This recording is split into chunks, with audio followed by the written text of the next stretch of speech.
বিস্ময় প্রতিভা। হাওড়ার এক 22 বছরের তরুণ যা করেছেন তা দেখে এটাই বলতে হয়।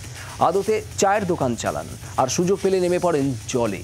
দেখুন সেই বিস্ময় তরুণের কাণ্ড। ছবিতে বাজগঙ্গায় এক ব্যক্তির মাথা দেখতে পাওয়া যাচ্ছে। ঢেউয়ের সঙ্গে কখনো মাথা ডুবছে, কখনো আবার ভেসে উঠছে। অথই জলে ওই ব্যক্তি কি সাঁতার কাটছেন? কিন্তু তার কোনো হাত দেখতে পাওয়া যাচ্ছে না কেন? সাঁতার কাটলে তো দুই হাত জলের উপর পর্যায়ক্রমে দেখতে পাওয়ার কথা। আসলে এখানেই চমক।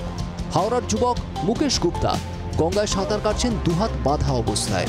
আর এভাবেই বেলুড় মঠ থেকে হাওড়া রামকৃষ্ণপুর ঘাট পর্যন্ত সাঁতার কেটে বছর 22-এর মুকেশ জায়গা করে নিয়েছেন ইন্ডিয়া বুক অব রেকর্ডসে। আমি এই ধরনের অ্যাডভেঞ্চার স্পোর্টসই করি, মানে জল নিয়েই অ্যাডভেঞ্চার স্পোর্টসগুলোই করি। বিভিন্ন ধরনের অনেক ধরনের হয়।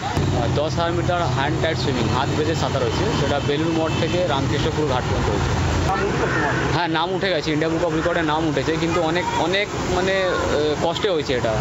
পেশা বলতে নিজের রয়েছে একটা চায়ের দোকান, আর মনে রয়েছে অ্যাডভেঞ্চার স্পোর্টসের অদম্য প্যাশন। সেই প্যাশনকে সঙ্গী করে মুকেশ যাতে বহুদূর যেতে পারে সেজন্য সব রকম সহযোগিতার আশ্বাস দিচ্ছে জেলা ক্রীড়া সংস্থা। হাত বেঁধে ঠিক সেম বেলুড় থেকে রামকৃষ্ণপুর ঘাট এসছে, এটাই কিন্তু মানে আমরা কোনোদিন দেখিনি যে হাত বেঁধে সাঁতার। কিন্তু এটা আমার মনে হচ্ছে আগামী দিনে আরও বড় জায়গা, আরও সাঁতারের দিক দিয়ে আরও বড় জায়গায় কোনো অ্যাচিভমেন্ট করতে পারবে, অ্যাডভেঞ্চার স্পোর্টসে যেতে পারবে। তা আমরা শুনেছিও খুবই অত্যন্ত খুব মানে দুস্থ, মানে ওই যাতে আগামী দিনে যেতে পারে তার ব্যবস্থা আমরা সবাই, বিশেষ করে হাওড়া ডিস্ট্রিক্ট স্পোর্টস অ্যাসোসিয়েশন পাশে থাকবে।